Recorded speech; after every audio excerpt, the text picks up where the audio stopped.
మన స్థితి అంతా చెక్ చేసుకున్నాం అనుకోండి, మన స్థితి ఏ విధంగా ఉందో వెరీ క్లియర్ కట్గా యెషయా ప్రవక్త ద్వారా మాట్లాడుతాం.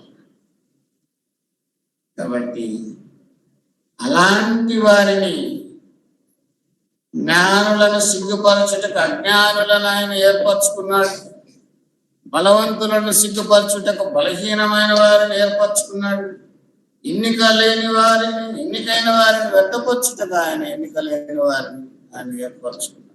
వారి మీద ఆయన దృష్టి పెట్టుకున్నాడు.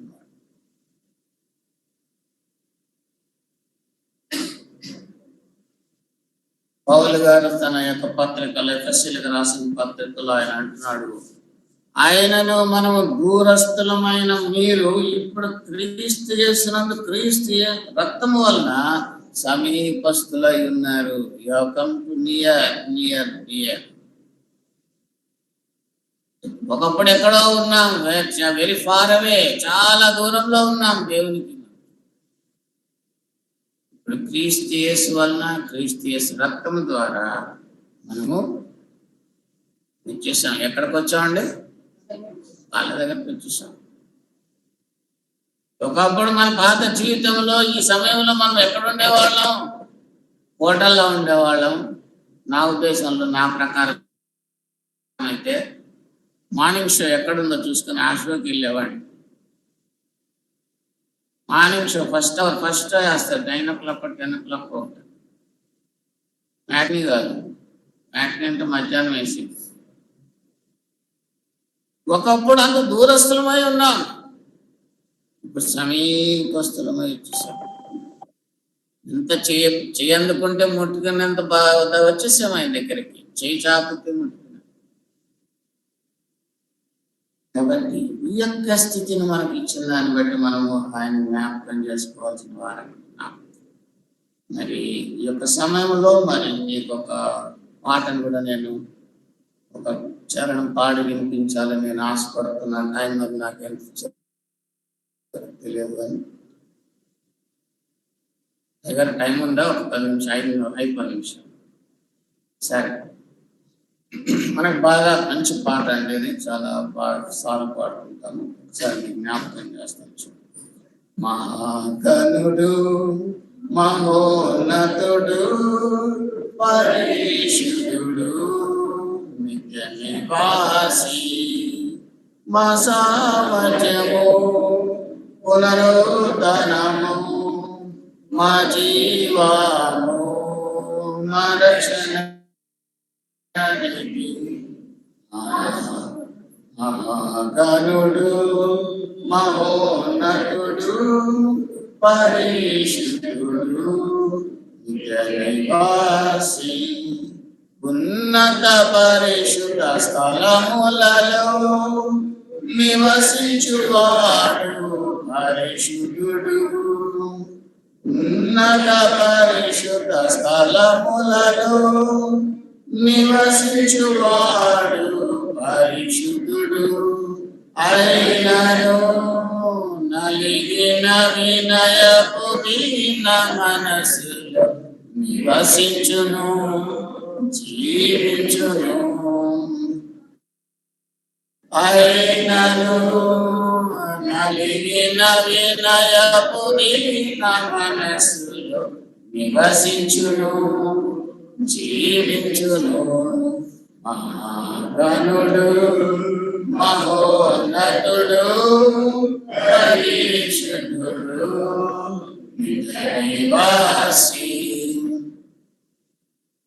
దేవుని స్తోత్రం అండి. ఆయన దరిద్రులను లేవనెత్తువాడు. పెంట కుప్ప మీద నుండి ఆయన దీనులను, దరిద్రులను, బీదలను పైకి లేవాలి. సంత గొప్ప దేవుడు దగ్గరికి వచ్చాం. మనం ఎవరినైనా గలీజ్గా ఉన్నవాడిని, జస్ట్ బట్టలు సరిగా లేని వాడిని, అంటే బట్టలు క్లీన్గా లేని వాడి దగ్గర పోవడానికే మనం ఇష్టపడతామండి. ఒకవేళ పొరపాటున పోవాల్సి వచ్చినా ముక్కు కొంచెం ఇట్లా పెట్టుకోనో అట్లా పెట్టుకోనో పోతుంది.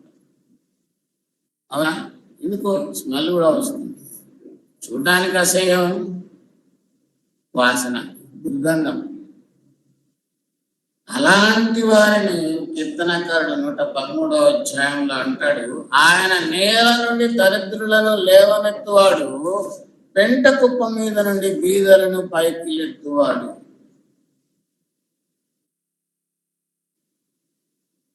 సో అలాంటి స్థితిలో నుంచి మనల్ని లేవనెత్తాడు. మనమేమి అక్కడికి ఊరికనే ఆయన తీసుకురాలా కదండి.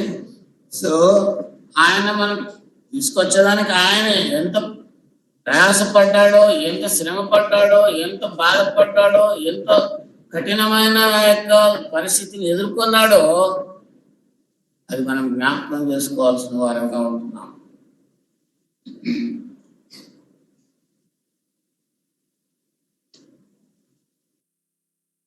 ఫిలిప్పీలకు రాసిన పత్రిక 3వ అధ్యాయం 21వ వచనం ఒకసారి జ్ఞాపకం చేస్తాను. Philippians chapter 3:21. సమస్తమును తమకు లోబర్చుకొన జాలని శక్తిని బట్టి ఆయన మన దీన శరీరమును తన మహిమ గల శరీరమునకు సమరూపముగా గలదానిగా మారుస్తాడు.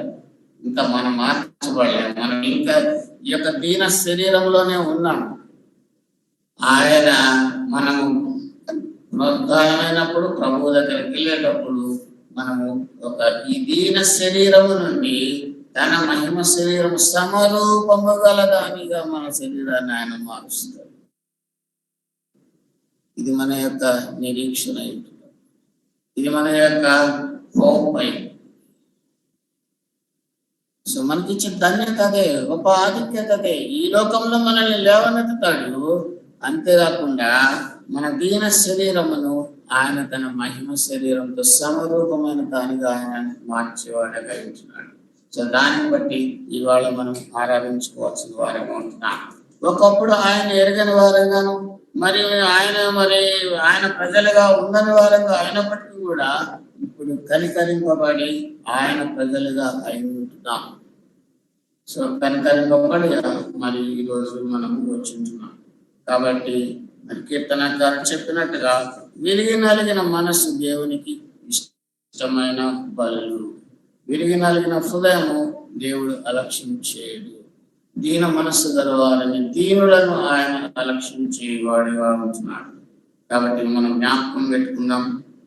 మరి ఆయన తాను తగ్గించుకొని మనకిచ్చిన గొప్ప భాగ్యాన్ని బట్టి మనం జ్ఞాపకం చేసుకోవాల్సిన వారిగా ఉంటున్నాం. చివరిగా ఒక్క మాటను మీకు జ్ఞాపకం చేస్తానండి.